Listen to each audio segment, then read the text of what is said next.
Obrigado, Janice. Uma boa noite a todos. Vai ser um prazer participar disso. Espero que a gente consiga responder pelo menos uma parte das muitas perguntas que nos foram enviadas, né? E a minha história é o seguinte: eu sou um cardiologista, sou médico do esporte, também sou cardiografista, fiz residência de clínica e cardiologia e ecocardiografia e posteriormente também fiz a formação em medicina esportiva. Cheguei de bicicleta agora do consultório, vou trabalhar de bicicleta. Minha bicicleta pesa 12 quilos e muitas vezes eu falo para muitos pacientes meus que a meta deles é perder o peso da minha bicicleta. Ai, A depender, obviamente, da necessidade, né, da perda de peso, mas muitos carregam minha bicicleta e falam, mas será que eu vou conseguir perder isso? E realmente nós sabemos, né, Janice, que lidamos diretamente com isso. Perder peso não é uma tarefa fácil, tem um pouco de relação com o que nós vamos discutir aqui, mas eu gosto de dizer muito, né, que é muito importante ter uma vida ativa, né? E muitas vezes as pessoas têm um comportamento sedentário, embora eu faça exercícios físicos na academia. Então a Janice, eu sei, como eu, somos médicos, então ficamos muito tempo na tela, no computador, conversando com o paciente. Então eu usei uma estratégia que é a mobilidade urbana pela bicicleta para aumentar meu banco de horas de atividade física. Então, minha prescrição sempre tem fazer exercícios físicos e aumentar também a atividade física de uma maneira diária, no dia a dia, não só na academia, mas também para fazer compra, para levar o cachorro para fazer as necessidades na rua e caminhar e tal, ou seja, ser uma pessoa fisicamente ativa. Nós fomos programados para isso e a gente vai discutir um pouco disso dentro do ambiente do diabetes, que eu acho que vai ser particularmente útil falar um pouquinho sobre isso também. muito. E o pessoal tem muita dúvida, né, gente? Então a gente vai aproveitar, assim, foram muitas perguntas, Marconi, então eu tentei assim agrupar para poder esclarecer muitas das perguntas, muitas das dúvidas que o pessoal tem e que também é muito frequente no consultório, tá? Marconi, uma coisa que o pessoal pergunta muito para a gente no consultório. Essa aí é a recordista. Tem gente que nem sabe. Uns perguntam muito e outros que nem sabem. Eu vou agrupar as três perguntas, porque eu acho que dá para você comentar tudo de uma vez. A primeira, é verdade que quem tem diabetes morre mais pelo coração do que pela glicose? Então, é uma coisa que o pessoal pergunta bastante. Outra pergunta: se quem tem mais problemas de coração é quem tem diabetes tipo 1 ou tipo 2? Aí a gente faz um adendo aí endocrinológico, que muitas pessoas acham que o diabetes tipo 1 é o diabetes mais grave e o diabetes tipo 2 é um diabetes mais leve, né? Então isso é uma coisa que a gente escuta muito no dia a dia. E uma outra é, tenho diabetes tipo 1 desde os 5 anos e agora eu tenho 30. Meu médico disse que mais de 10 anos de diabetes já conta para o maior risco. Isso é verdade? Então, eu agrupei essas três aí para dar oportunidade para você expandir essa explicação aí para a turma. Sim, então, vamos começar a falar sobre a sua primeira pergunta, que tem uma relação sobre a questão da mortalidade. Aí você vai me ajudando também a relembrar as perguntas e tal, para a gente não perder o Ok, fio da meada. tranquilo. E também acrescentar seus conhecimentos endocrinológicos aí, que eu acho que eu Ok. vou utilizar muitas vezes. Então, de fato, a doença cardiovascular relacionada ao diabetes é uma fonte de mortalidade realmente significativa. O paciente diabético, ele muitas vezes, né, tem até uma estatística falando que em torno de 70%, né, dos pacientes diabéticos com mais de 65 anos, eles vão morrer de doença cardíaca, sendo a maior parte por doença arterial coronariana e também por insuficiência cardíaca. Então, de fato, um grande número de pacientes diabéticos vai ter problemas cardiovasculares e isso vai ser a causa da morte deles. E uma coisa que a gente precisa dizer é que a doença vascular, né, sobretudo a doença coronariana, né, no diabetes especificamente, ela se inicia muito antes do seu diagnóstico. Então, muitas vezes a gente faz o diagnóstico lá com 45, 55, 60 anos, sendo que o processo aterosclerótico, né, que é o que para a gente entender dentro desse ambiente que talvez tenham muitos leigos nos ouvindo, né? que é o processo de deposição de gordura nas paredes dos vasos sanguíneos, sejam cerebrais, renais ou coronarianos, e a gente vai então fazer um diagnóstico mais tardio, porque muitas vezes a doença é insidiosa e não se manifesta de forma sintomática. Então, a gente vai fazer um diagnóstico tardio que vai, de fato, ser problemático. Então, fazer o diagnóstico precoce é muito importante e, realmente, né, o diabetes é considerado um fator de risco independente para as doenças cardiovasculares, tanto em homens como em mulheres, né? Ele eleva em cerca de 2 a 4 vezes a probabilidade de manifestar uma doença arterial coronariana, ou seja, nós estamos falando de uma doença agressiva do ponto de vista de risco coronariano e também por questões relacionadas a AVC e a doença renal, comparativamente com pessoas que não têm diabetes. Então, essa é a primeira pergunta, a primeira resposta da primeira pergunta. Sim, de fato, os pacientes diabéticos, eles vão ter mais problemas relacionados aos desfechos cardiovasculares do que propriamente das descompensações do diabetes levando à internação. Então, claro que tem isso também, né? Mas os desfechos duros, né? Que seria mortalidade, morte, e também internações com desfechos mais graves, como AVC e etc. Realmente, as doenças cardiovasculares, elas entram de forma muito forte nos pacientes diabéticos. Então, o diagnóstico precoce é a chave para que a gente consiga reduzir esses desfechos que a gente chama de desfechos mortos dos pacientes diabéticos. Lembrando que muitas vezes é difícil fazer esse diagnóstico precoce. E também é uma coisa importante para o pessoal entender que também é uma causa muito importante em quem não tem diabetes. Sem dúvida. Né? Sem Porque dúvida. às vezes as pessoas acham que é muito vinculado ao fato de ter diabetes. E tem um agravante, né, Marconi, que a gente fala muito com os pacientes. A questão de que hoje a gente vive uma realidade no diabetes de que uma grande parcela dos pacientes com diabetes tipo 1 e tipo 2, eles estão fora das metas de controle, né? E isto agrava o risco. Isso é um lado, né? Que é importante sempre a gente buscar a questão do controle do diabetes, do acompanhamento regular, a questão, por exemplo, do diagnóstico mais precoce das neuropatias, porque a gente tem aquelas cardiopatias relacionadas, né, à doença, à neuropatia mesmo, né? Então a gente tem essa questão. Então é importante a gente entender este vínculo, mas também entender o outro lado, principalmente para os pacientes com diabetes tipo 2, do quanto que hoje os medicamentos estão sendo desenvolvidos para trazer uma proteção além do controle do diabetes, né? Então isso é muito, é uma mudança muito importante para a gente no diabetes, ter a oportunidade de, nos pacientes com diabetes tipo 2, poder escolher medicamentos que vão fazer mais do que controlar a glicose, né?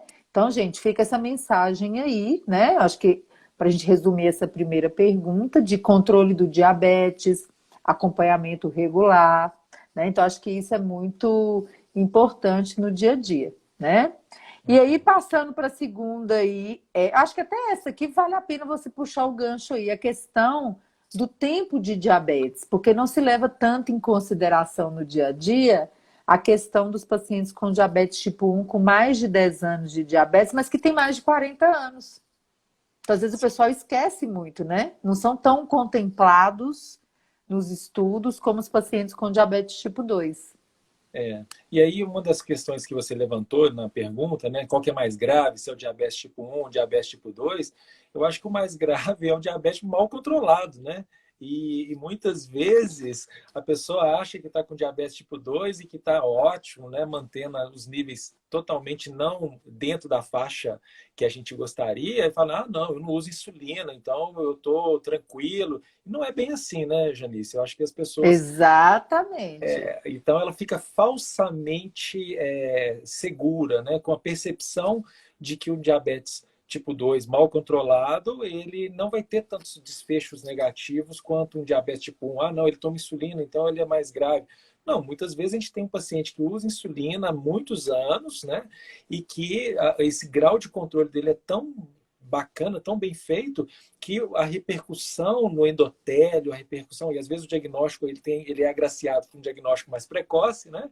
E se ele anda na linha desse intervalo de tempo do diagnóstico, tratamento, se ele é bem conduzido, ele pode ter, inclusive, menos desfechos do que aquele paciente que se julga protegido por não usar insulina e ele usa só a Exatamente. metformina dele lá e acha que está ótimo, mantendo sobrepeso ou obesidade, inativo fisicamente, e ele acha que não vai acontecer nada com ele.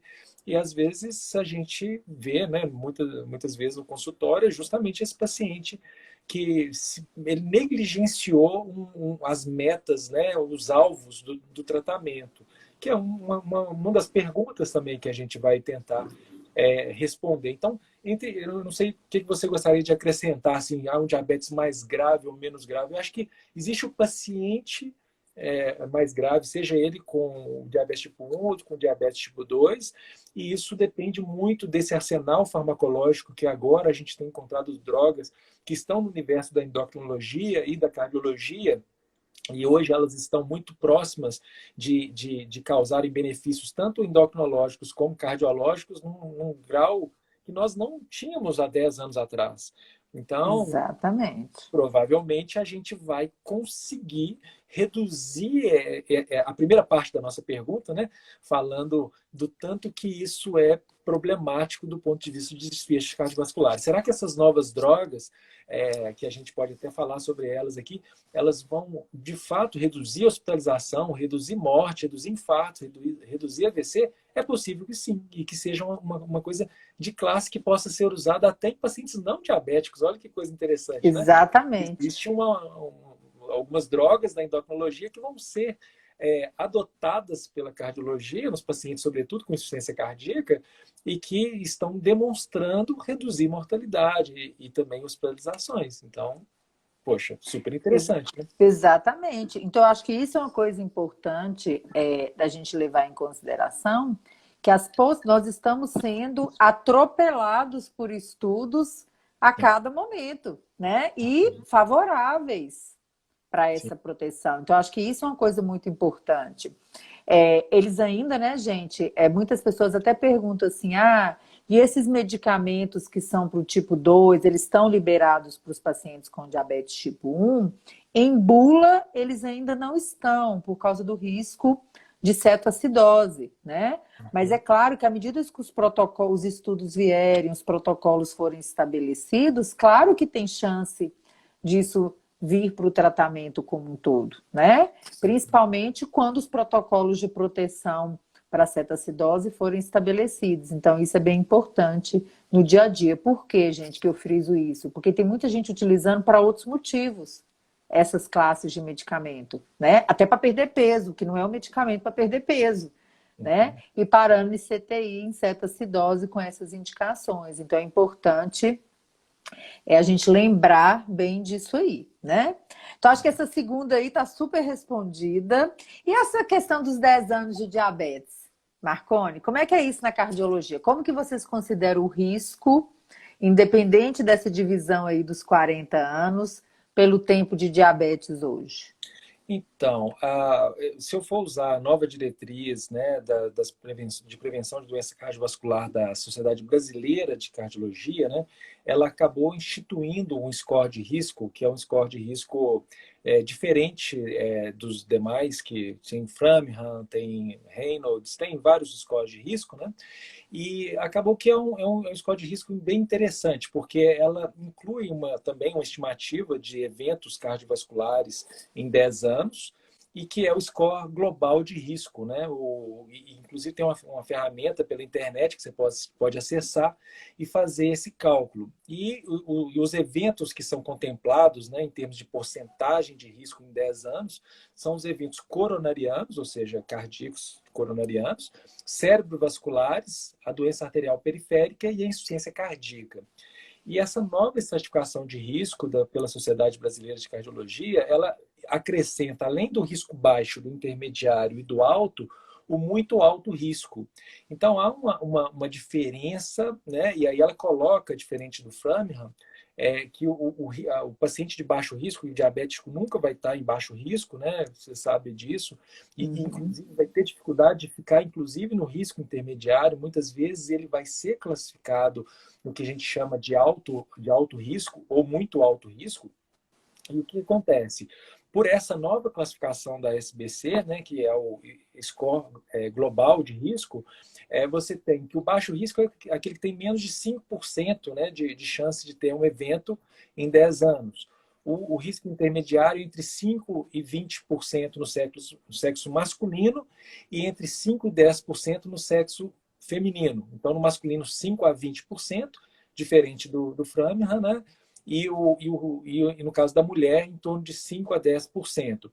Ou ainda em diabéticos sem aqueles que eles chamam de estratificadores de risco, ou o que eles chamam de doença aterosclerótica subclínica. Né?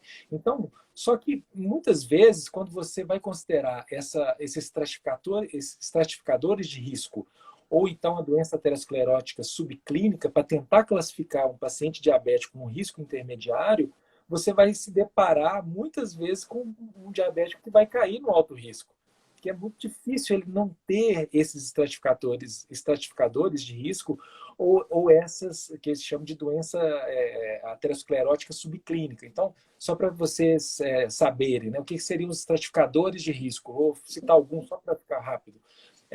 No homem, a idade acima de 48 anos, no caso da mulher, acima de 54.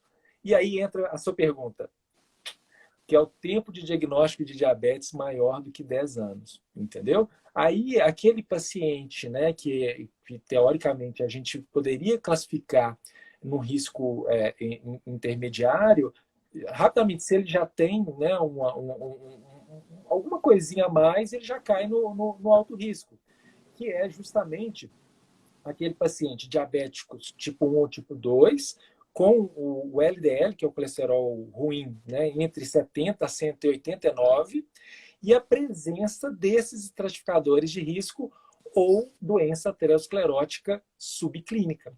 Então, quando eu coloco um diabético tipo 1 ou tipo 2, com LDL nessa faixa, que não é uma faixa até ampla, né, 70 a 189, e com presença desses estratificadores, eu já tiro ele da escala intermediária e coloco ele no alto risco. Aí o que isso muda, né?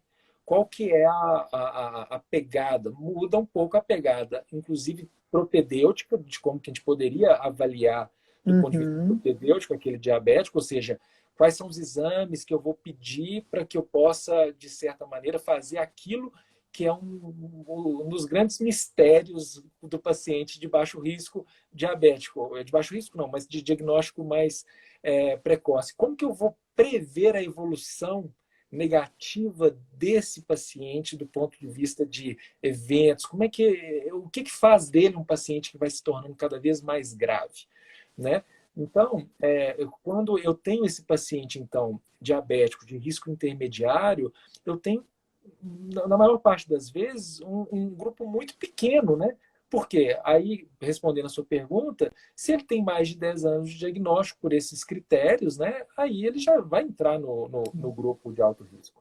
Então, só para citar de novo aí esses classificadores de risco, eu acho que é importante para as pessoas talvez se embasarem nisso. Por exemplo, eu sou diabético tipo 1 ou tipo 2, eu tenho LDL entre 70 e 189. Será que eu tenho algum desses estratificadores de risco ou essas doenças ateroscleróticas subclínicas que eu vou falar também? Então, estratificadores de risco, tabagismo né? Muitos Viu, estudos. gente? Na hora que a gente fala do cigarro, repete o cigarro, fala do cigarro, repete cigarro, fala, tá aí, ó, ó, Tá ó. ali, exatamente. Uma hipertensão arterial sistêmica. Muitos pacientes diabéticos têm hipertensão arterial sistêmica, síndrome metabólica, que tem aquela gama lá de cintura abdominal, triglicérides elevado, aquela história toda que aí é uma outra live, né? É, albuminúria, né? Que é a perda de proteína Na na urina. urina, retinopatia. E quais são as doenças ateroscleróticas subclínicas, né? A gente a gente vai fazer exames propedêuticos e vai tentar identificar isso. Quais são esses exames propedêuticos nesse paciente diabético tipo 1 ou tipo 2 com LDL naquela faixa, que é o duplex de carótida, quando você vê a placa aterosclerótica ali, aí você vê que tem já uma doença aterosclerótica nos vasos do pescoço, e aí você infere que essa doença ela também pode existir no nível coronariano e também cerebral, então isso já aumenta o status de risco desse paciente diabético. Um ITB, que é o índice tornozelo-braço, né, que é do marcador de doença arterial periférica de membros inferiores, então o ITB menor que 0,9, ou seja, tudo isso é subclínico às vezes. Às vezes você não vai ter sintoma com uma placa de gordura na carótida, Exatamente. mas você já vai ter, então, a doença aterosclerótica subclínica, que é o Clínica. DASH. Você faz uma angiotomografia do paciente com diabetes em risco intermediário. Você pode, ou em situação maravilhosa, um score de cálcio 0 nesse paciente diabético, e aí você pode, inclusive, ser, em tese, menos agressivo do ponto de vista farmacológico, do ponto de vista lipídico, né, hipolipemiante e tudo, se ele estiver bem, né, se ele tiver um score de cálcio 0. Mas eu te falo, é muito raro pegar um paciente diabético mais de meia idade e tudo com score de cálcio zeradão. Pode acontecer? Pode acontecer. Então, isso é importante. E aquela história, né? O LDL entre 70 e 189, que eu já falei, que também ninguém vai conseguir, olhando pela cara do paciente, qual que é o LDL dele, entendeu? Então, eu acho que responde bem essa pergunta sua por esse Então, eu vou lado. aproveitar que você já entrou nesse assunto para a gente resumir aqui um outro bloco de perguntas que são bem parecidas, na verdade, e eu acho que dá para completar. Primeiro, em relação aos exames cardiológicos, quem deve fazer, quando deve fazer e quais são os exames mínimos que devem fazer parte aí dessa rotina? Essa é uma pergunta. É a frequência, né, de consultas, se ela é diferente entre e de exames entre um paciente bem controlado, né, do diabetes ou não. Algumas pessoas têm dúvida se devem levar suas crianças ao cardiologista. Então, essa é uma pergunta muito frequente, né? Porque muitos são diagnosticados, a maioria é diagnosticada antes dos 18 anos de idade.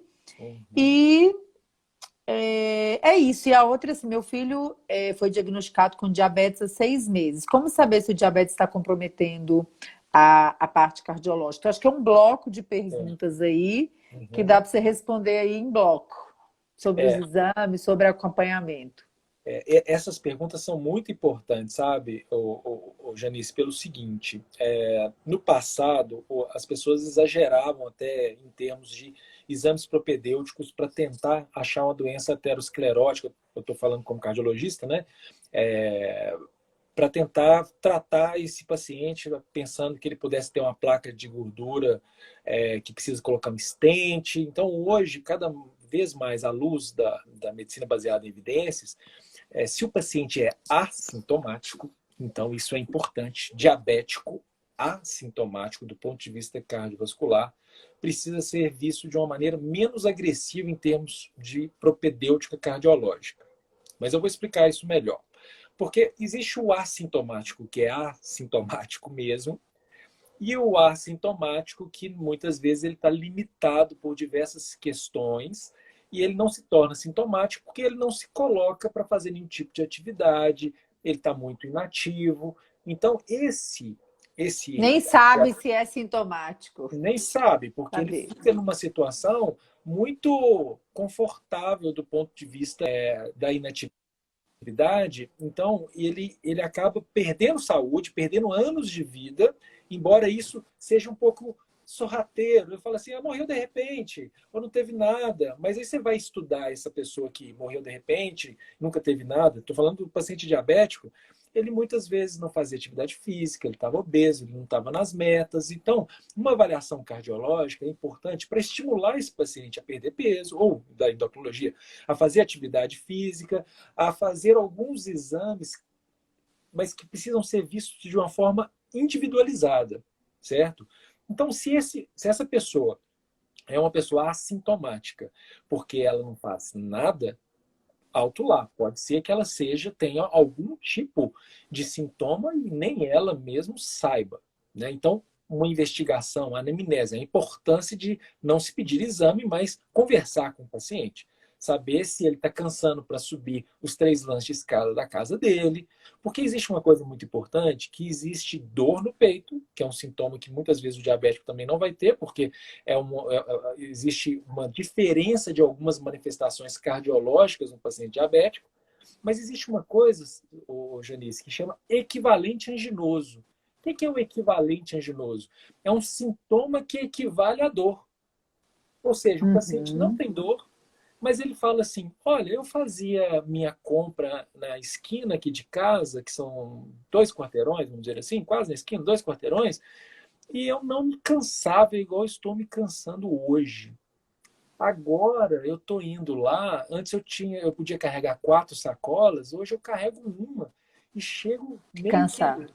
hiperventilando, né? Respirando ofegante aqui em casa.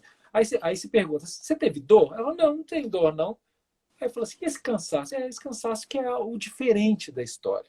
Então, esse paciente que pode achar que isso não é um sintoma, pode achar que ele está cansado porque ele está velho, porque ele está envelhecendo, porque por algum outro motivo, ele pode ser sintomático. Então, esse paciente diabético, eu tenho que investigá-lo à luz de uma propedêutica cardiológica que faça sentido Diferente. É.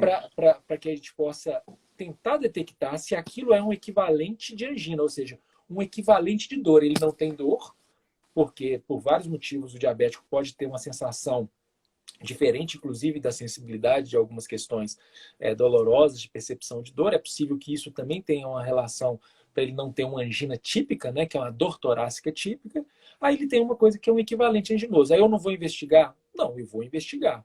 Agora, uma coisa que, respondendo a essa pergunta, é que muitos estudos, né, falam assim: vamos fazer exame funcional de todo mundo. O que é isso? Vamos fazer cintilografia, vamos fazer angiotomografia, vamos fazer ressonância cardíaca magnética com realce tardio e com estresse com dipridamol para tentar achar uma isquemia no paciente assintomático. Assintomático de verdade. Esse que eu acabei de descrever, ele precisa ser investigado dessa forma. Mas uma pessoa verdadeiramente assintomática, diabética, talvez eu não precise fazer todo um arsenal propedêutico cardiológico, porque os estudos mostraram que nas pessoas diabéticas verdadeiramente assintomáticas, não valia a pena eu pedir cintilografia para todo mundo e tudo. Agora, se eu for estratificar o risco desse paciente, no caso, um diabético com risco intermediário, onde eu tenho que ser mais ou menos agressivo em algumas metas. E aí eu peço um score de cálcio para ele, que é uma angiotomografia, e essa angiotomografia vem com score de cálcio alto, é possível que ele saia dessa classe intermediária, vá para o alto risco, e eu precise objetivamente ser um pouco mais agressivo com ele, do ponto de vista terapêutico, certo? Entendi. Então, peraí, Marconi, vamos ver se a gente traduz para o pessoal aqui, porque tem gente com diabetes e sem diabetes. Vamos dar um exemplo. Por exemplo, Uhum. vamos dizer que eu fui lá no seu consultório, eu estou com 46 anos, eu não tenho diabetes, eu faço exercício 5 a 6 vezes por semana, eu faço caminhada, eu corro e eu sou assintomática. Eu não tenho nada, nada, nada. Eu não fico cansada, eu não tenho dor no peito. Tá. Se Uhum. eu for lá no seu consultório hoje sem diabetes, o que que eu Uhum. precisaria fazer hoje para conhecer aí, por exemplo, de exames, além da minha Sim. consulta de uma avaliação cardiológica? O que que eu precisaria fazer no meu caso? Sim, com 46 anos, você é saudável, você não tem diabetes e você está querendo fazer só um check-up cardiológico para ver como Isso. você está. Aham.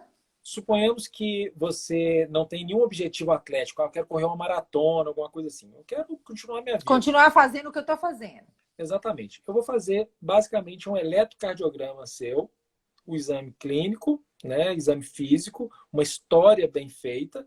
E se eventualmente dentro da sua história familiar você tiver algum tipo de marcador de maior risco, aí vou ter que começar a te olhar de uma maneira, aí pedindo seus exames de sangue, ver como é que está o seu colesterol, ver como é que está a sua glicose, obviamente, ver se está Uhum. realmente normal, ver como é que está a sua função da tireoide e tal. Aí eu não, provavelmente eu não vou ser tão agressivo na sua propedêutica se seus fatores de risco forem baixos. Você não fuma, você não está obesa, né? Você está querendo fazer atividade física, ou você já faz atividade Faço. física. Isso. Então, você é uma pessoa de baixo risco cardiovascular. Agora, no âmbito de um paciente diabético, agora uma coisa importante. Você, Janice, vai querer fazer uma maratona. Marconi, quero correr uma maratona em 2022. Aí, muitas vezes, eu estendo a minha propedêutica, eu peço um teste cardiopulmonar, que é aquele teste da máscara. Eu posso Uhum. pedir, eventualmente, um ecocardiograma seu também, para dar uma checada de como estão as suas características que a gente chama de morfofuncionais. Como é que está a função do seu coração, do ponto de vista de um ecocardiograma, por exemplo, embora isso não seja uma obrigatoriedade, mas muitas vezes, vamos supor que se o eletrocardiograma seu me deixou alguma dúvida, certamente eu vou pedir um Uhum. ecocardiograma. Se o seu eletrocardiograma é absolutamente normal, eu posso prescindir do eco. Mas o teste cardiopulmonar é uma ferramenta muito importante porque você mostrou interesse de fazer atividade física de alto rendimento. Então, eu preciso de alguns balizadores para que eu possa te orientar em relação a isso.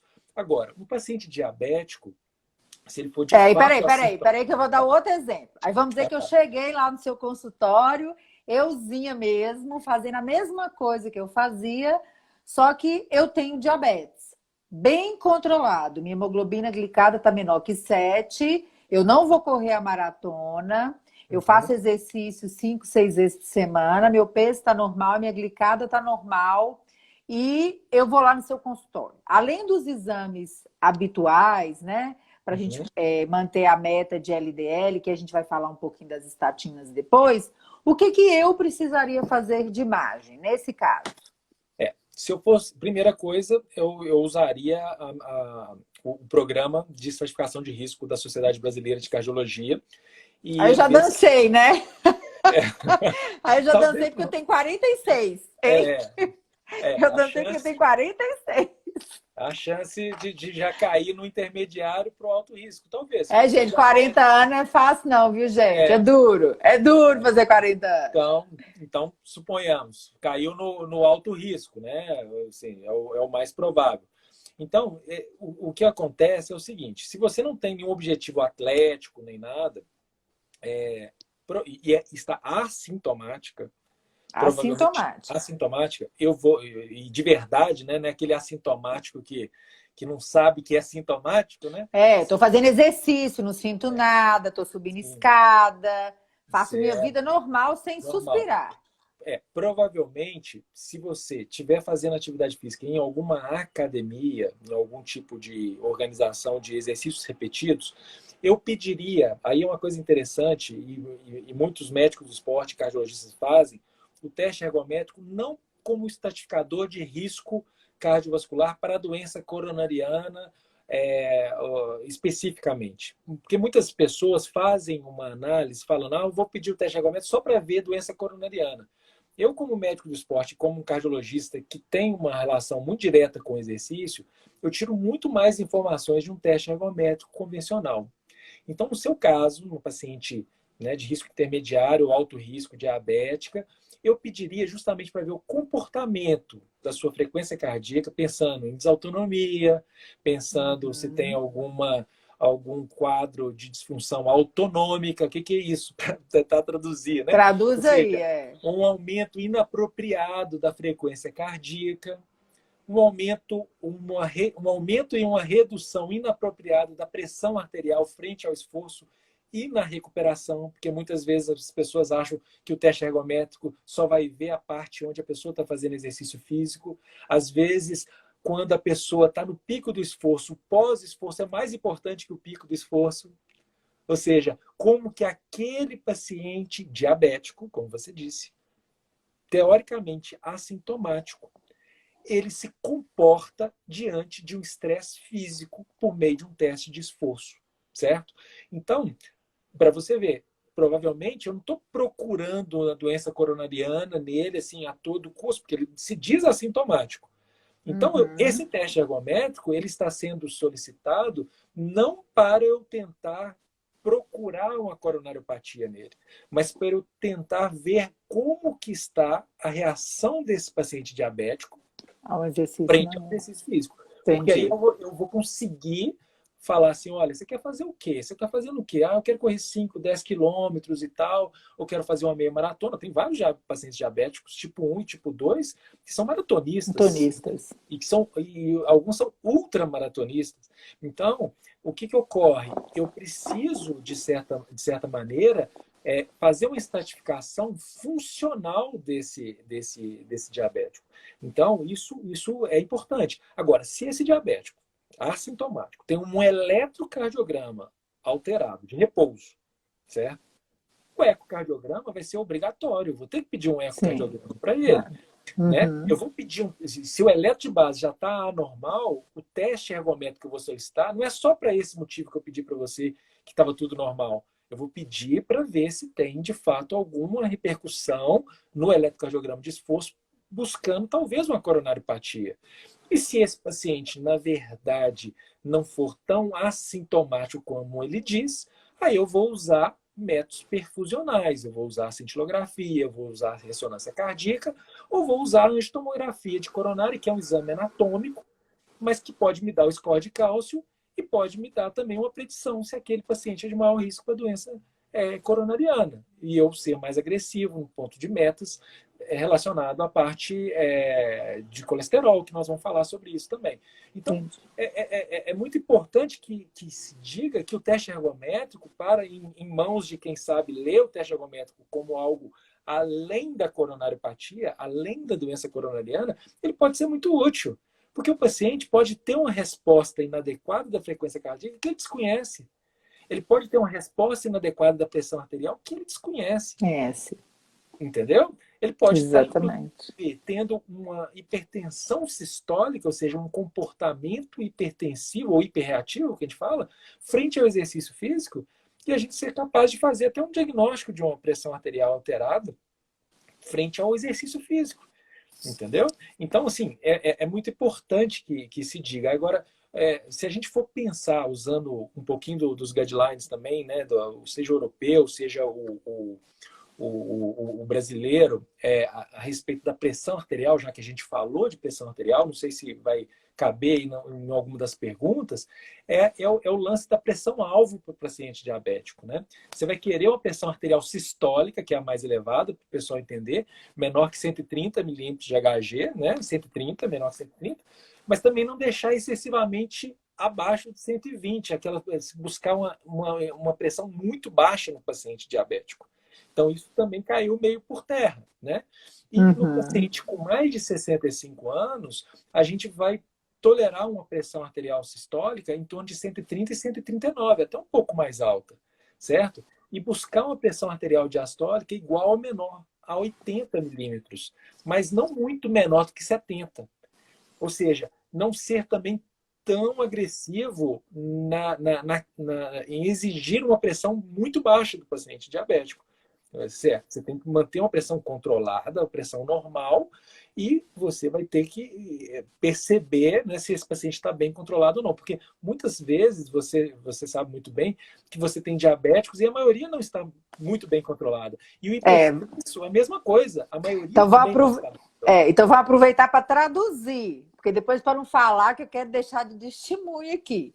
Marconi, a pessoa chega no consultório, pressão 14/9. No outro dia, 15/9. No outro dia, 14/9. No outro dia, 15/10. Aí você fala assim, amigo, isso não está mais normal. Não, doutora, foi porque eu comi sal demais final de semana. É porque eu ganhei 2 quilinhos. Repete aí, Marconi, para o povo. Isso é normal, Marconi? Não é normal. Não é normal, gente. E o que acontece? A pessoa, isso entra dentro da que a gente chama do subclínico. O que é o subclínico? Se eu tiver agora, porque eu estou, né, exaltado, conversando com você aqui, se minha pressão tiver 15/10 agora, ela pode estar, se eu for um hipertenso mal controlado, e eu não estou sentindo absolutamente nada, certo? E aí, muitas vezes, a pessoa fala, mas eu não sinto nada, minha pressão 15/10. E aí a pessoa ainda tem assim, a capacidade de falar que 15/10 é a pressão boa dela. Por quê? Porque se abaixar, ela sente mal. Entendeu? É. Então, é É, engraçado isso, porque, na verdade, a pessoa precisa ser melhor informada a respeito do que é uma pressão de fato normal. Então, no paciente diabético tem essa nuance de nem muito baixa, nem deixar 14/9, exato. né? E aí, o que ocorre? Aí uma dica interessante, que cada vez mais estudos têm mostrado isso como uma coisa importante, e que aí tem que saber também usar com sabedoria, que é a monitorização domiciliar da pressão arterial. Exato. É. Eu uso muito isso, sabe, Janice? Por que eu uso? Porque eu faço questão que o meu paciente esteja bem controlado. Então, tudo bem, eu posso pedir mapa, mas a pessoa fala assim, eu não consigo dormir com o mapa me incomodou, Não é eu de cheiro... Deus, não. É, Não é de Deus, não. Eu aí vou eu falo falar a assim, verdade. é horrível aquele negócio. Uso muito. Misericórdia. Uso muito, mas assim, ele vai pegar uma medida que é uma medida daquelas 24 horas, que pode não reproduzir as outras 24 horas da vida dela. Então, se ele tiver um aparelho de braço, idealmente de braço, não de Braço, pulso, punho. não animo muito com o de punho, acho que tem muito erro com o de punho. Então, um bom aparelho de pressão de braço, esse paciente ele me traz um relatório com as pressões arteriais dele. Então, aí eu consigo, melhor que o mapa, eu vou pedir o mapa também, até para ver se ele está fazendo, em que momento que ele está fazendo um pico hipertensivo e não estava sabendo e tal, mas eu vou pedir a monitorização ambulatorial. Do paciente diabético, mais ainda. Para quê? Para ele parar com esse paradigma, quebrar esse paradigma de que pressão boa é 14/9 para ele, 15/9 para ele é bom e que não tem nada, não tem nenhum problema. Eu falo com ele, olha, se você mantiver essa pressão assim, você está aumentando o seu risco cardiovascular. Inclusive, nas ferramentas de score de risco, está lá, Tem. sua pressão arterial sistólica está ficando em quanto? A pessoa chega, vai botar 150 lá, ou 140, que ela acha que é boa, ou 145, Era vai supita. aumentar, vai subir o É, score o score de exatamente. risco dela. Entendeu? Então, é um limitante para a gente saber se esse paciente está bem controlado ou não. Então, eu uso a monitorização domiciliar como uma forma de me informar melhor a respeito desse paciente. Entendeu? Então, vocês entenderam, né, gente? A meta até 13/8, né? Aí, Marconi, quem não tem diabetes, Marconi, é diferente? Não, não é diferente. Tem Não que é muito procurar um diferente. médico, não tem? Não é, e cai nas mesmas coisas, entendeu? Exatamente. Então, assim, tem que atuar diretamente para a mudança do hábito, entendeu? Ou seja, uma coisa que contribui muito para uma não adesão a algumas recomendações que a gente faz e não bater as metas que a gente gostaria que ocorressem é alimentação inadequada e ausência de atividade física. Eu acho que esse é um dos pontos mais importantes. Aí que entra muito importante a endocrinologista no paciente diabético. Por quê? Porque o paciente diabético, culturalmente, ou não diabético, ou diabético ou não diabético, culturalmente nós temos a informação que pequenas coisas, isso não é nada, entendeu? Ou seja, a pessoa coloca o sal e vê que o sal é pouco, aparentemente, na comida, e acha que aquilo não é importante. Ou então ele tempera com condimentos com muito sódio e acha, porque sempre foi criado assim, e acha que aquilo não vai repercutir, certo? Ou toma Coca-Cola zero achando que não vai engordar porque toma Coca zero e toma com muito sódio, ou então fica botando a sacarina sódica lá, quase que um jorrando sacarina sódica para tentar adoçar alguma coisa. Então, essas pequenas coisas, aí você perguntar quanto você toma de café por dia? Eu tomo quase 1 litro de café. Você usa adoçante em todas as vezes? Todas as vezes. Então, tá lá um tanto lá. E aí? E Coca Zero? Você toma quanto? Aí eu tomo o dia inteiro. Aí essa pessoa acha que isso vai controlar o diabetes dela, porque ela está usando adoçante, ou está usando a Coca Zero, ou qualquer coisa zero, e se esquece que ela pode estar atrapalhando o controle pressórico dela. É o que a gente sempre fala, né, Marconi? É o conjunto. É o conjunto. Independente do diabetes, da obesidade, né, da hipertensão é o conjunto, porque quando você trata a saúde, você trata um monte de coisa junto. E às vezes o paciente fala assim, ah, mas eu preciso controlar peso por causa do diabetes? Não, por causa da sua saúde, né? Por causa do seu coração, por causa da sua hipertensão, por causa do colesterol, por causa da vida, né? Então eu sempre falo com o pessoal o seguinte, investe em ter saúde, que tem mais chance de dar certo, né? Porque quando você alimenta bem, quando você faz um exercício físico, quando você faz o seu melhor para ter saúde, quando você abandona o cigarro, quando você faz uma refeição mais saudável, a chance de para um monte de coisa isso dar certo é melhor, né? E aí, gente, vem um reforço aqui que é muito comum no consultório, né, Marcone? O uso irregular dos medicamentos de hipertensão. É o tal do esquece, do acabou, do Uhum, confundiu, uhum. né? Do Ou, trocou a receita. ou então o pocket uso, né? Que é o uso que a pessoa tem na bolsa e quando ela cisma que a pressão está alta, ela toma o comprimido, só que ela não tomou a semana inteira. Então, essa Exatamente. pessoa não está controlando, ela não está tomando medicação. E se ela não mede a pressão arterial, piorou. Então, ela não sabe nada do que está acontecendo. Né? E aí, só para entender, por que, que você, endocrinologista, e eu, cardiologista, somos tão enfáticos em controlar a pressão arterial? No paciente diabético e nos outros também, no meu caso, mas no paciente diabético, que é o tema da nossa live. Porque isso vai repercutir de forma muito significativa para os desfechos negativos, ou seja, para os eventos cardiovasculares. E também para os remodelamentos cardíacos, aí para tentar entender, ou seja, as adaptações de um paciente hipertenso mal controlado, o coração começa a sofrer com aquilo. Ele pode crescer, e muitas vezes criou-se até um score de risco para o paciente diabético, que é um score que chama ABC Health, que você calcula o risco do paciente diabético de ter insuficiência cardíaca, que é uma das doenças que mais matam, inclusive, Mata. o paciente diabético, certo? E aí você, por meio desse score de risco, você consegue determinar se aquele paciente diabético tem uma pior tendência e tudo. E eu afirmo para você, o paciente diabético hipertenso mal controlado, certamente ele vai ter uma pior tendência em termos de desfecho. E aí, respondendo uma pergunta sua aí, existe uma questão da própria diabetes, sobretudo diabetes mal controlado, ele ser capaz de afetar o músculo cardíaco. Ou seja, existe uma coisa que chama miocardiopatia diabética. Então, o paciente mal controlado diabético, ele tem uma chance, e pode até não ser hipertenso, ele tem uma chance de desenvolver uma coisa que é a disfunção do coração por São. conta do diabetes mal controlado.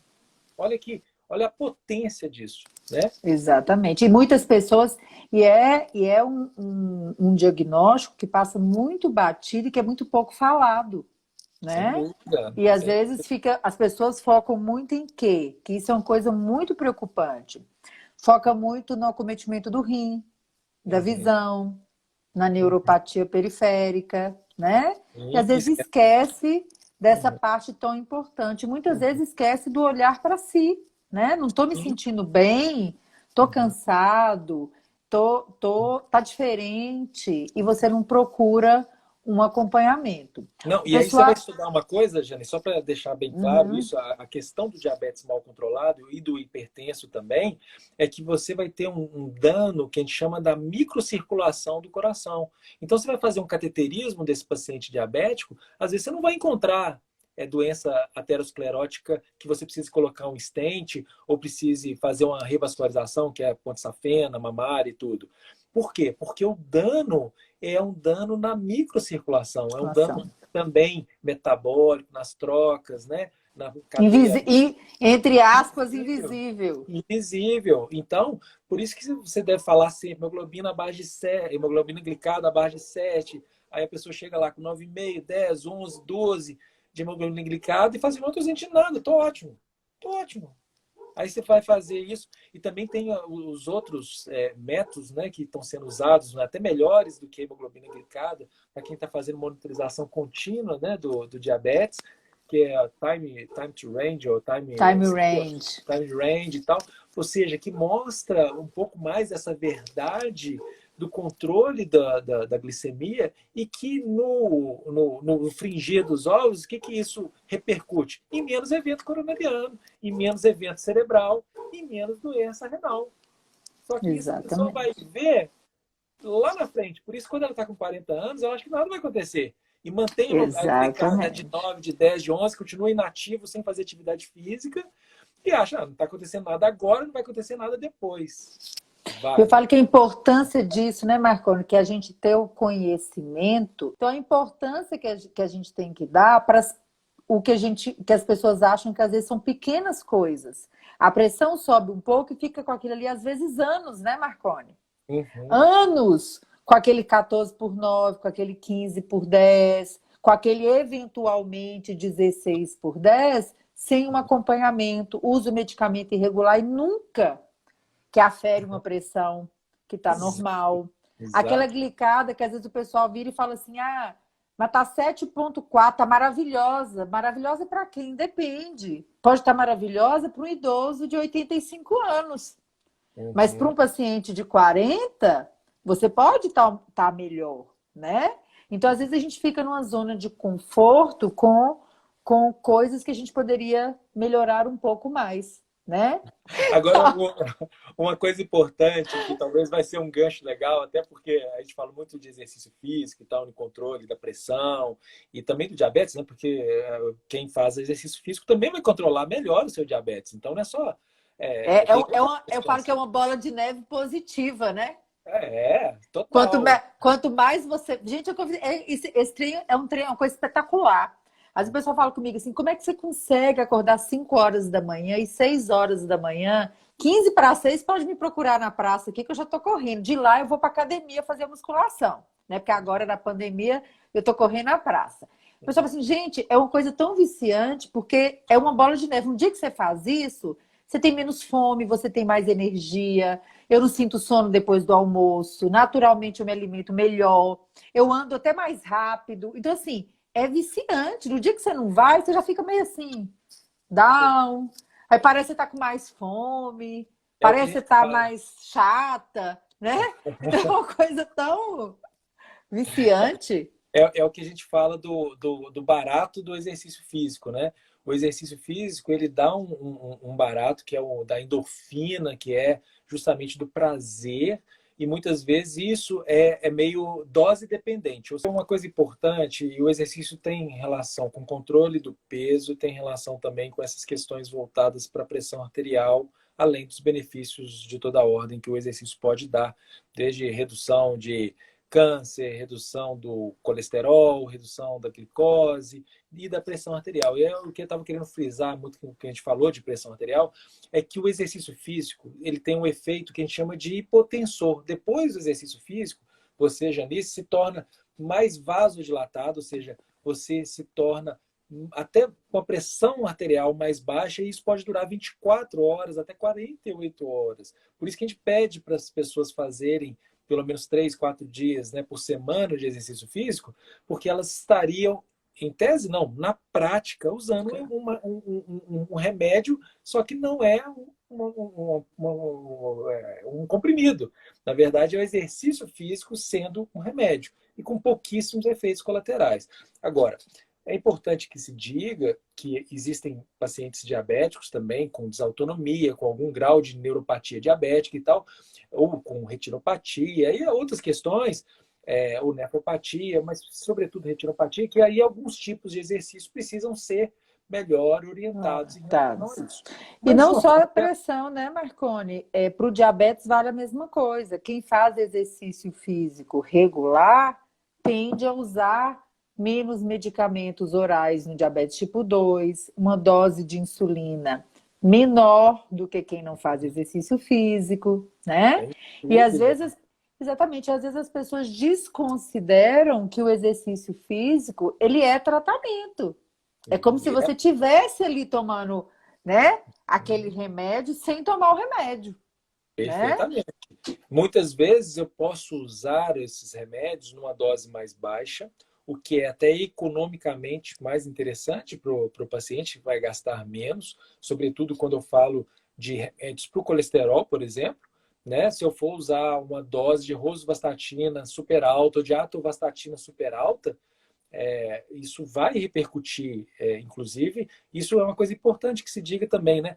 Talvez o tratamento otimizado do paciente diabético ou do cardiopata diabético, ele vem se tornando muito caro, né? Essa é uma outra discussão importante, né? Porque essas novas medicações que a gente pode até abordar rapidamente sobre elas aqui, que aparentemente é um efeito de classe muito interessante, elas atualmente estão no valor mais elevado. Então, poder diminuir o custo, né, dessa polifarmácia para o paciente diabético é interessante, porque às vezes ele vai reduzir no remédio de colesterol, vai reduzir no remédio de pressão e vai poder usar esses remédios mais caros até quebrar a patente, né, que são remédios muito novos e que estão com preço realmente mais elevado, mas que parecem ser determinantes do ponto de vista né, de uso. Tá vendo, pessoal, como que isso é importante? Então, a gente tem dezenas de casos no consultório que as pessoas utilizavam, às vezes, 2, 3, 4, 5 medicamentos orais e depois do exercício físico, do controle do peso, a pessoa deu uma enxugada e ainda sobrou dinheiro no bolso, né? Exato. O que é uma maravilha. Se a criança com diabetes tipo 1 precisa fazer exame cardiológico regular. Olha, sinceramente, eu acho que eu não sou a melhor pessoa para responder essa pergunta de uma maneira muito científica, assim, baseado, porque eu realmente não vi isso descrito, assim, eu não estudei isso especificamente para poder dar uma resposta, então a gente tem que falar também sobre a minha inconsistência um pouco para poder falar. Eu acho que você também pode me ajudar nisso. Mas eu acho que uma criança, né, onde ainda está numa fase inicial do processo diagnóstico de diabetes, eu tentar procurar algum dano, ir atrás de algum tipo de marcador, né, seja de sangue, que as pessoas acabam propondo isso de uma maneira até abusiva, né, vários marcadores e tal. Na criança, eu acho que isso é desnecessário. E as sociedades, nenhuma sociedade recomenda na ausência de alguma outra cardiopatia de base, né? E outra Exato. pergunta em relação à criança como prevenir as doenças do coração nas crianças que foram diagnosticadas mais cedo? A melhor forma realmente é o controle, né, Marconi? Para o futuro.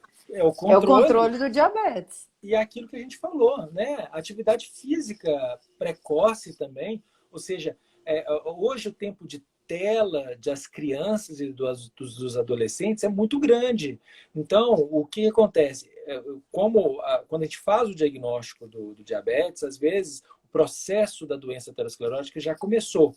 Agora, lembrando que isso também acontece no paciente não diabético, sobretudo se ele é inativo fisicamente e se ele tem um histórico familiar problemático, né, com várias pessoas que tiveram doença coronariana, ou cerebrovascular e tudo, né?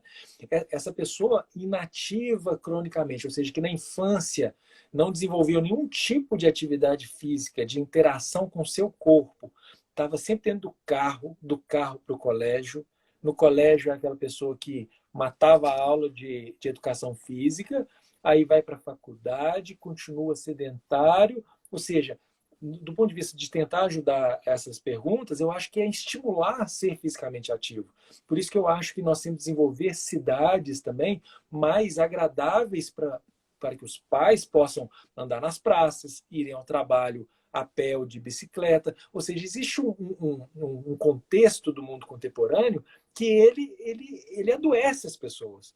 Ou seja, se eu dependo só do transporte motorizado, se eu tenho um tempo de tela muito grande e tudo, eu posso ser, né, uma pessoa que não tenha tantos hábitos negativos do ponto de vista alimentar, mas eu posso, ainda mais se eu fizer o diagnóstico de diabetes na infância, ter um desfecho muito pior, porque se eu for uma criança inativa, e além de inativa, que tem diabetes e ainda come mal, e não faz nenhum tipo de atividade, eu vou piorar, obviamente, eu vou tornar minhas doenças cardiovasculares mais precoce. Fora o cuidado, né, Marconi, que a gente tem que ter hoje com o aumento da obesidade infantil e dos diagnósticos de diabetes tipo 2 na adolescência.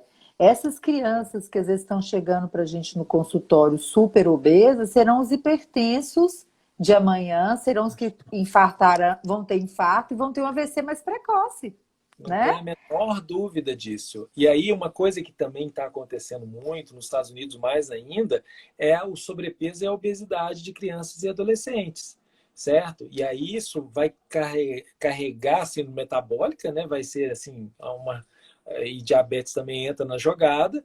E aí você tem alguns estudos, aí que entra uma coisa bacana de se falar do ponto de vista científico, que é assim, alguns estudos não mostraram que a perda de peso foi benéfica em alguns desfechos cardiovasculares e tal. Aí quando você vai estudar esses estudos, você vê que a perda de peso no decorrer do segmento do estudo, ela foi muito tímida, ou seja, uma perda que vai em torno de 3% do peso corporal daquela pessoa, certo? Então, quando eles estudaram subgrupos desses estudos, onde a média de perda foi de 3%, quando eles pegaram subgrupos onde algumas pessoas, porque de um grupo de 100 mil pessoas, 200 mil pessoas, teve um grupo que conseguiu, relativamente grande, não tão grande quanto o grupo total, que conseguiu perder 10%, 15%.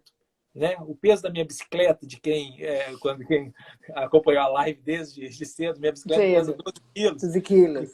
Exatamente. E muitos pacientes que perderam 12, 20, 25 quilos, eu tive que interromper o tratamento de hipertensão farmacológico. Eu tive que tirar totalmente o remédio. Aí, ó, quem quer economizar remédio, tem jeito.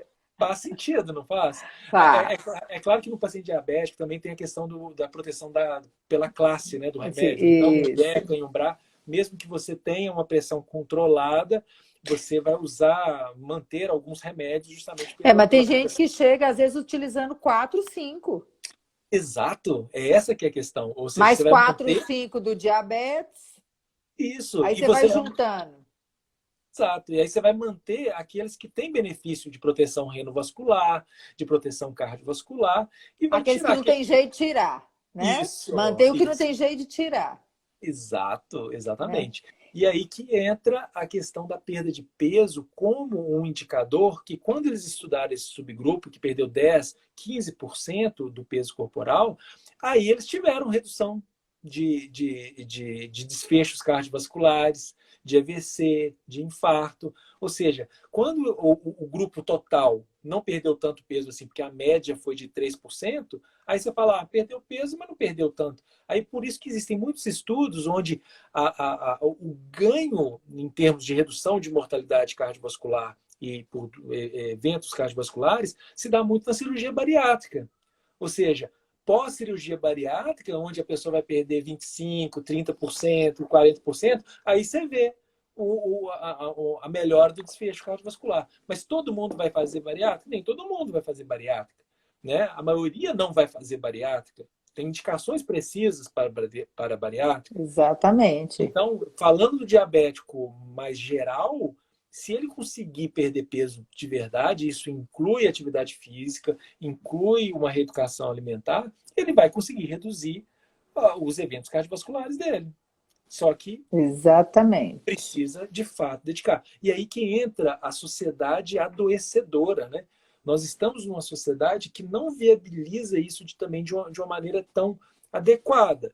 Porque quando você acha que tem que ter um carro para tudo, quando você tem que pegar a escada rolante para tudo, quando você vai fazer uma compra no qualquer supermercado, você faz a compra do mês, ou seja, depois você não volta mais lá, você não carrega mais peso, você fica dentro de casa comendo aquele tanto de coisa que você comeu, que comprou. Aí você tem também um paradigma a ser quebrado, que é a do comportamento. A do comportamento. Se você não muda o comportamento, você vai repetir padrões. Né? E você está falando uma coisa que é engraçada, Marconi. Eu moro perto de onde eu trabalho, né? De modo geral, assim, é perto. E aí, como eu mudei para muito perto, eu vendi meu carro em 2008. Então, eu só ando a pé, né? Eu vou trabalhar a pé, eu volto para almoçar. Se eu for no shopping, se eu for na Santa Casa. É uma distância curta, mas são entre 5 e 15 minutos cada ida dessa. Quando eu vendi, o povo achou que eu estava doida. Você tá doida? Você tá maluca? Como é que você vende? Eu falei, mas para ir aqui, não tem nem lugar, o lugar mais perto para estacionar é na minha casa. Era na minha garagem. Então Não, não tem fora que você sentido. economizou com IPVA, com seguro, com encheção de saco de bater em você, ou seja, você ficou muito mais Isso, e aí eu ativo. comecei, e aí a gente vê o outro lado da saúde mental também, né? Não só a saúde cardiológica, porque você passa a ver a rua, você passa a ver coisas que você não via. Então, a saúde mental da gente também fica melhor. Então, é uma coisa realmente que a gente tem que pensar. Agora, para a gente responder aquela pergunta, aquela briga diária no consultório das benditas das estatinas, né, Marconi? Os Sim, sim. pacientes com diabetes tipo 2, né? Mais aí os pacientes classificados, com controlados ou não controlados. Tem a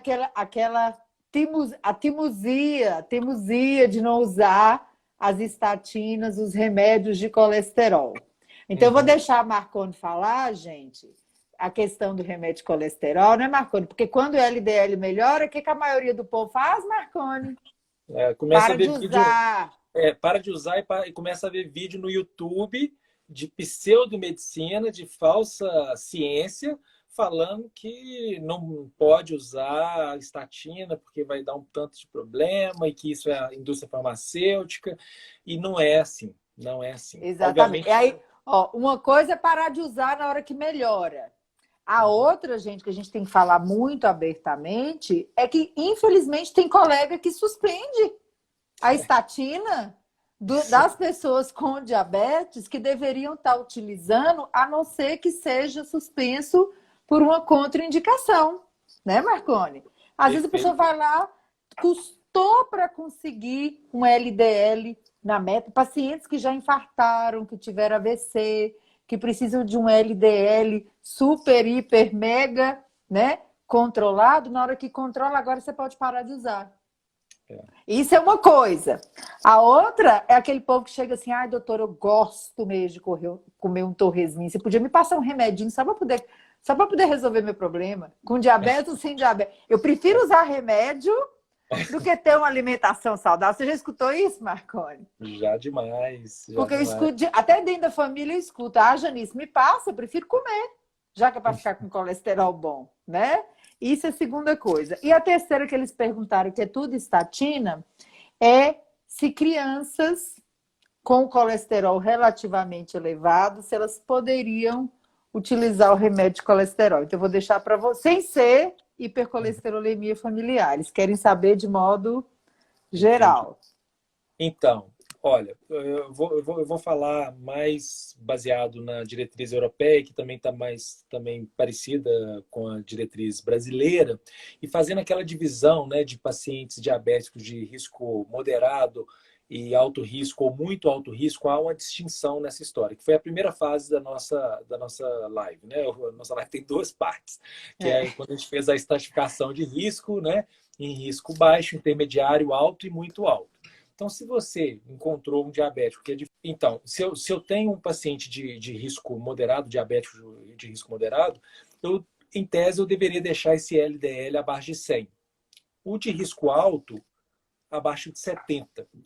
E o de muito alto risco, o que seria? Aquele paciente com doença cardiovascular manifesta, né? Que teve um infarto, que tem insuficiência cardíaca, uma miocardiopatia relacionada à doença coronariana ou não, ou até miocardiopatia diabética, mas com colesterol que era elevado, que pode ter alguma coisa também na microcirculação e tudo.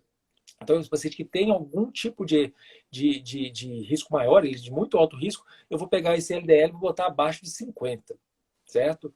Ou abaixo de 55 ou 50. Né? E a europeia e a brasileira, elas mudam nesse aspecto. Então, Uhum. a gente tem ali o intermediário, que quase nenhum diabético assim de mais tempo vai ser intermediário, seria abaixo de 100. Uma pessoa como você teria que ser abaixo de 130, você não é diabética, você é de baixo risco, porque muitas vezes a pessoa vai ler, isso é importante. Estou tendo a oportunidade de explicar uma coisa que eu explico todos os dias, que eu vou falar agora para o público, que é o seguinte, quando tem aquela tabela Ai, não fala dessa tabela, não. exatamente, aquela Ah, tabela lá. Aí tá lá, alto risco, baixo risco, risco intermediário, a pessoa, e ela não tem obrigação de fato de saber, mas ela não entende aquela tabela. Então eu falo assim, pensa em você, pensa em você. Quem é você? Né? Na estratificação de risco. Se a gente faz aquele score e você é de alto risco, o seu LDL tem que ser mais baixo do que uma pessoa de baixo risco. Então, a Janice é uma médica de baixo risco cardiovascular. É uma pessoa com baixo risco cardiovascular. Então, o LDL dela pode ser abaixo de 130. Se ela fosse diabética, de alto risco, teria que ser abaixo de 70. Se ela já tivesse tido um infarto, por exemplo, teria que ser abaixo de 55, 50. Então, a Exatamente. tabela, sempre que olhar a tabela, pense em você. Eu sou de alto risco, risco intermediário ou baixo risco. Aí você vai entender a tabela e vai saber onde que você vai se situar. Então, é muito importante que a gente diga que muitas pessoas elas não levam em consideração essa decisão, esse alvo. Por quê? Por estarem vendo muitos vídeos de pessoas que não recomendam isso, acham que isso é um exagero, mas existem trabalhos mostrando isso, né? Mostrando que há uma redução de eventos cardiovasculares, há uma redução de mortalidade se você atinge essas metas nesses pacientes, sobretudo de alto risco e muito alto risco.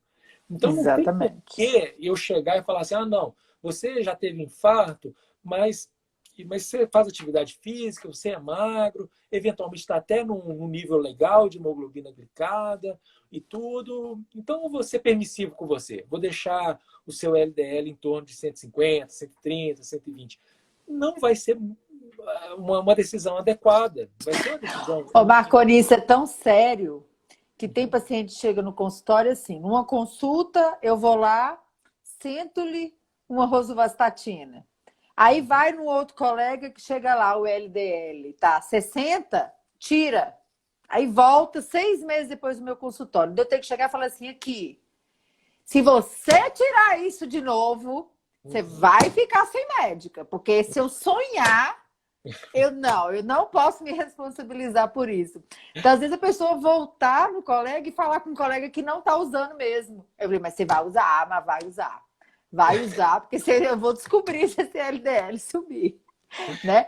Aí você explica, a pessoa precisa entender. Então, gente, fica a dica. Quando você tiver dúvida, não vai para Google procurar em qualquer lugar. Entra no site da Sociedade Brasileira daquela especialidade que você está precisando.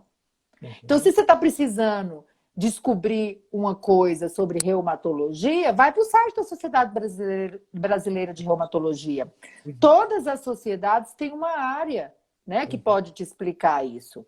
É melhor do que você procurar, porque se seu médico está falando, mesmo que você tenha dúvida se um falou uma coisa, se outro falou outra, vai para o site da sociedade, né? Sim. Porque é uma forma que você... É a fonte mais segura para você pegar uma informação de qualidade. Porque muitas pessoas, Janice, elas se baseiam, às vezes, não estou falando do caso da estatina, não, mas em trabalhos pequenos de alguns determinados usos, seja de suplemento, seja de qualquer coisa e tal, e que ele acha assim, mas aquele trabalho, a pessoa está embasada cientificamente, mas aí se foram avaliadas por esse trabalho, dá 50 pessoas, 40 pessoas, 100 pessoas. Como é que 100 pessoas vai poder ditar a norma de um público enorme mundial? Não pode, é só um estudo multicêntrico, um estudo randomizado, que vai poder objetivamente te dar essas informações. Então, essa questão realmente do uso das estatinas, né, gente? Então, assim, o que é mais recomendado hoje, né, Marconi, para os protocolos, é importante lembrar para o pessoal, né? A rosuvastatina, a atorvastatina, geralmente em altas doses. E aí tem uma coisa muito comum que acontece, Marconi, que eu acho bom o pessoal ouvir de você, que é cardiologista, é o pessoal trocar do dia para a noite, por exemplo, uma rosuva de 40 miligramas por uma simvastatina de 40 do posto. Acha que é a mesma coisa. Só porque E isso é muito comum. Prescrever um medicamento cujos estudos mostraram a proteção cardiovascular, a diminuição, né, dos desfechos, e a pessoa às vezes fala assim, mas estatina 40 por estatina 40, eu vou usar de graça do posto.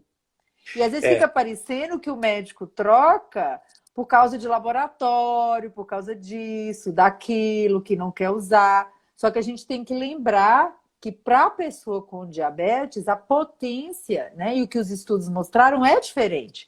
Explica para o povo aí, Marconi, pelo amor de Deus, que não é para trocar pela simvastatina do posto. Você tocou no assunto de equivalência terapêutica, né? Se eu trocar né, o tipo de estatina, eu posso até trocar, mas eu vou precisar de fazer algo que chama equivalência terapêutica. Ou seja, qual é a correspondência? Tem até tabelas mostrando isso, né?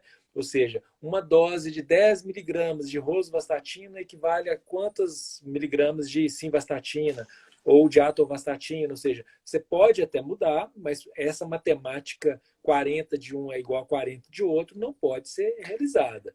Mas Então, as doses, né, Marconi, para quem tem diabetes e para quem tem, precisa atingir LDL 50, não tem equivalência. Como é que você troca a torva de 80? Como exatamente. é que você troca rosuvastatina de 40? Não tem jeito de trocar isso. Sim, eu estou falando dentro de um universo É, de uma pessoa que consegue se manter, né, com doses mais baixas, porque essa aí, de fato, acontece. Você precisar acontece. de usar doses mais elevadas. No meu universo, onde existem vários pacientes diabéticos que fazem atividade física, eu consigo usar doses menos agressivas. Olha que coisa interessante isso. E tem aquelas E pessoas que, mesmo quando não fazem, às vezes acontece, né? Os sortudos. Por exemplo, tem, eu tenho tem. paciente no meu consultório que o primeiro LDL da vida sem estatina foi 45. Nossa, que isso? Eu tinha até que repetir. Mas é não, Impressionante. repetido e confirmado. Mas assim, é em É em centenas. mil, exatamente. Não, incrível, incrível, É. sensacional. Eu deve estar tomando estatina da esposa, né? Do marido, de alguém Mas, lá que mas tem pessoas que realmente que aliam isso aí e que tem essa sorte. Só que verdade. gente, é uma coisa que vocês têm que aprender, não pode se comparar. O seu Esse é tratamento o é ponto. seu, o Esse seu é o ponto. exame é seu, né? Exatamente.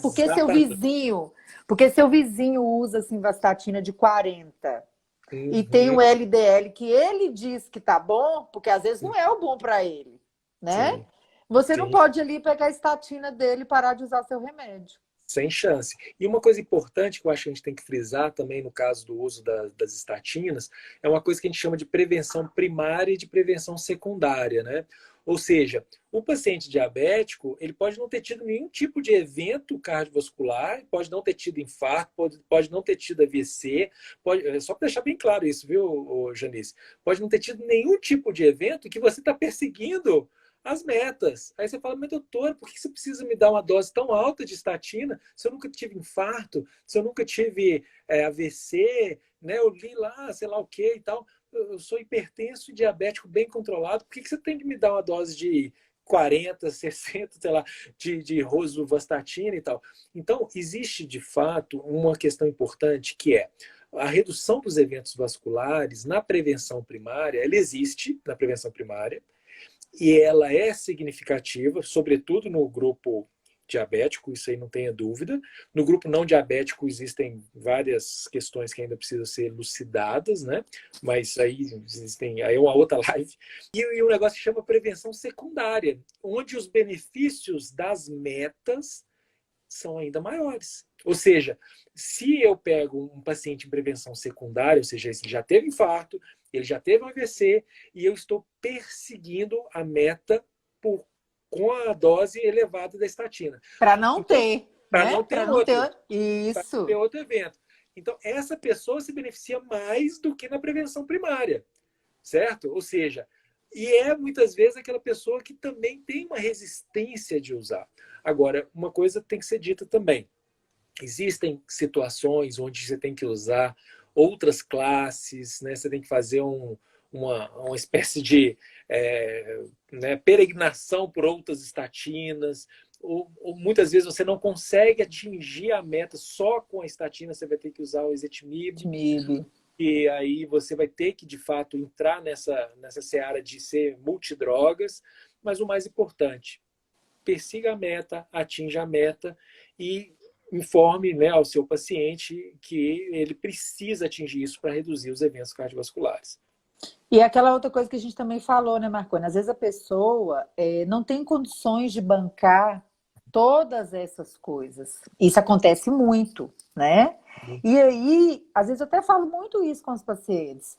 Olha, o medicamento é caro, o caro é muito relativo, né, Marconi? Ele pode não ser caro para mim, mas ele pode ser caro para você, né? É Então, verdade. é relativo. Agora, a gente sempre tem que buscar fazer o melhor dentro daquilo que a gente dá conta, né? Por exemplo, por mais irregular, né? Eu realmente não sei na ponta do lápis se é todo estado, né? Porque tem pessoas de outros estados assistindo. Por mais irregular que seja o fornecimento, às vezes, pela Secretaria Estadual de uma atorvastatina, você pode até falar se tiver suspenso, se não tiver, Uhum. porque é irregular. Na maioria dos meses tem, não É, tem? tem. Tem. Às vezes Uhum. muda, um Agora, mês tem existem de postos 20, no outro melhores e mês tem de piores. Isso, 80. isso acontece. Às vezes tem postos que são mais. Parece que eles têm uma regularidade maior e menos problemas nessa questão. Isso É, acontece. exatamente. Então, o que que acontece? Aí, às vezes, a pessoa tem preguiça de buscar o medicamento, né? E não fica barato. Então, assim, as pessoas precisam ter isso. Ah, mas eu não estou dando conta, de comprar e não está tendo na minha cidade. Então, será que não é hora de dar uma parada e usar isso até como incentivo para melhorar a alimentação? Para fazer um exercício físico, né? Uhum. Porque são coisas que você pode fazer. Então é sempre fazer o melhor que a gente pode fazer, né? E claro, às vezes a pessoa tem que escolher, mas você tem que conversar com o seu médico, é uma coisa que a gente vê com muita frequência, né, Marcone? A pessoa às vezes pega aquela receita que ela não dá conta de Uhum. custear, mas também não fala com o médico que não dá conta. Fica com É, vergonha. Aí, o que você vai fazer? Né? E aí essa pessoa não vai ser tratada adequadamente, né? E em termos de desfechos cardiovasculares na população diabética, uma das coisas mais importantes é o uso da estatina, o controle renal, né? Que eu acho que é também um carro-chefe também de eventos cardiovasculares. Um paciente mal controlado do ponto de vista diabético tem uma doença renal diabética também, ele vai ter mais evento cardiovascular também. Essas coisas são marcadores importantes, né? E os níveis de LDL, né? Ou seja, aquele paciente que está usando, que atingiu a meta e que tem uma função renal preservada, ele de fato ele vai se beneficiar e vai ter menos eventos.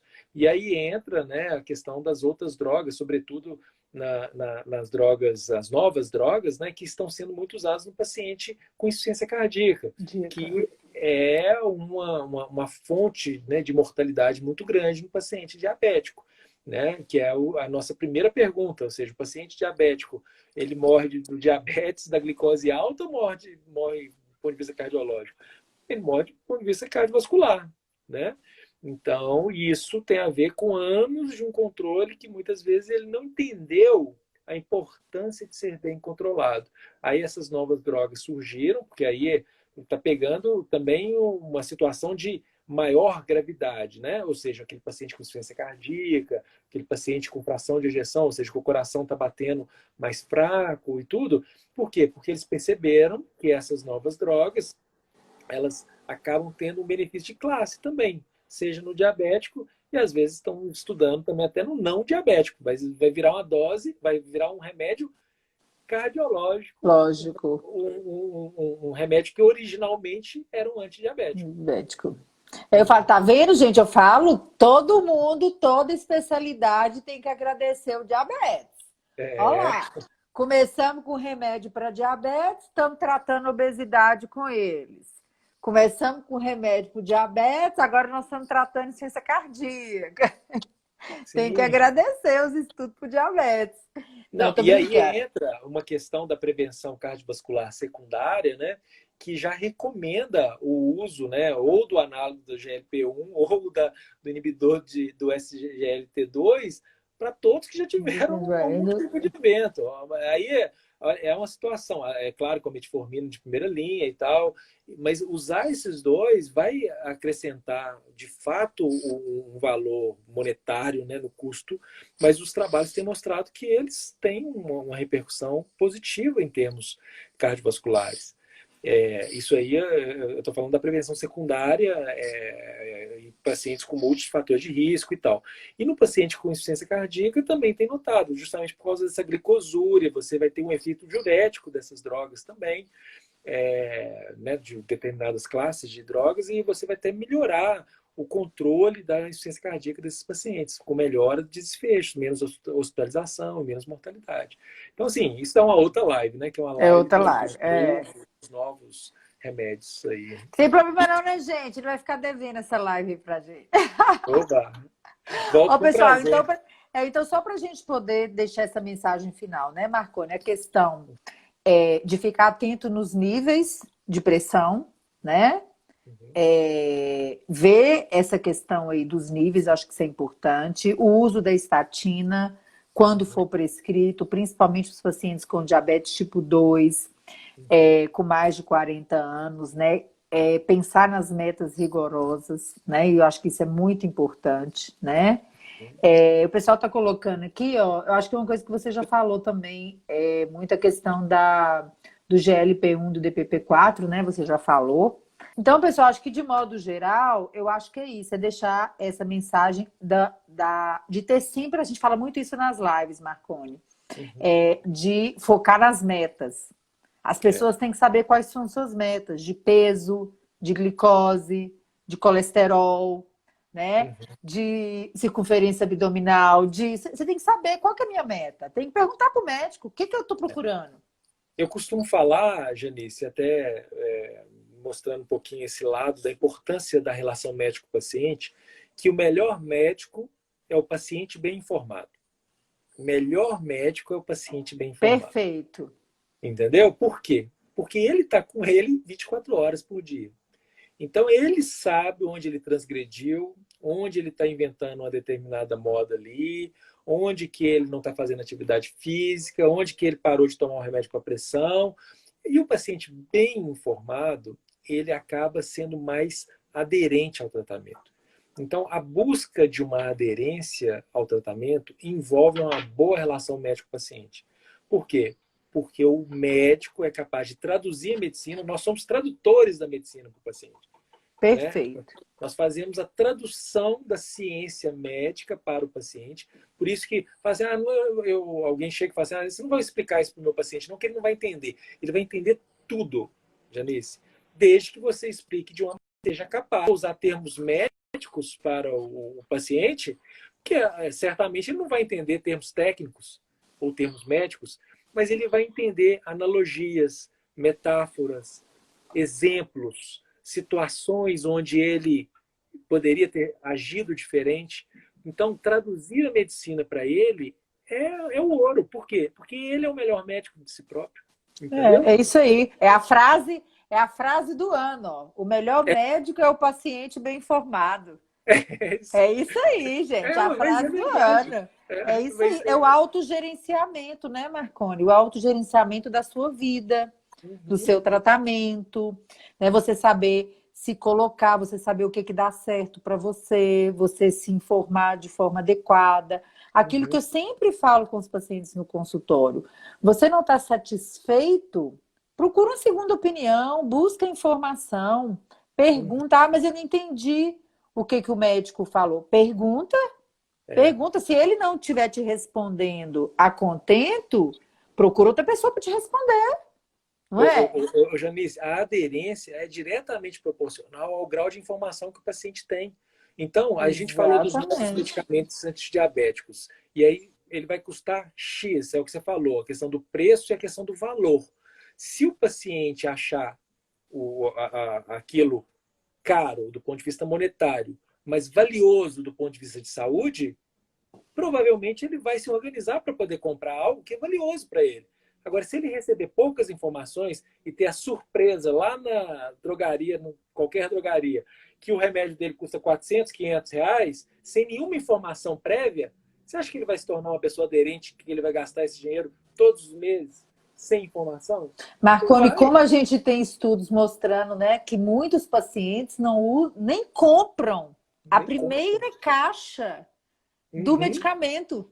Exato. Mas por quê? Porque você não pode simplificar o receituário como algo que não vou precisar de falar nada com o meu paciente, porque ele não sabe dos estudos randomizados que estão mostrando isso para a classe médica.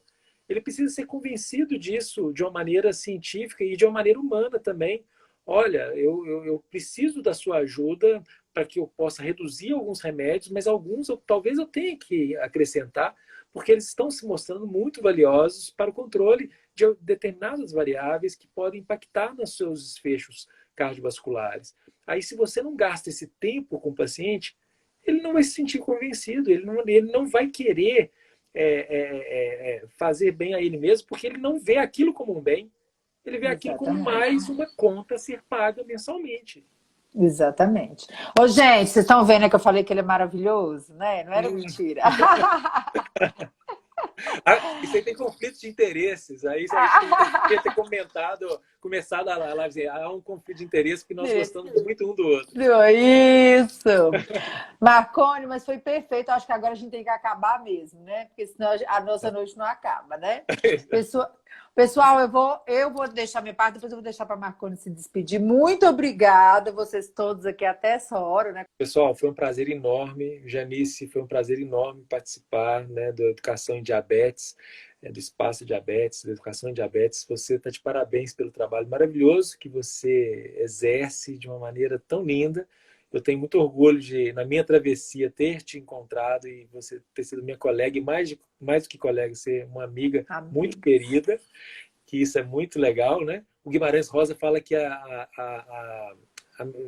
amor é luz lançada, né? Então, a amizade também é isso, né? A amizade também é amor. Eu acho que a gente tem essa relação de muito carinho, de muito respeito.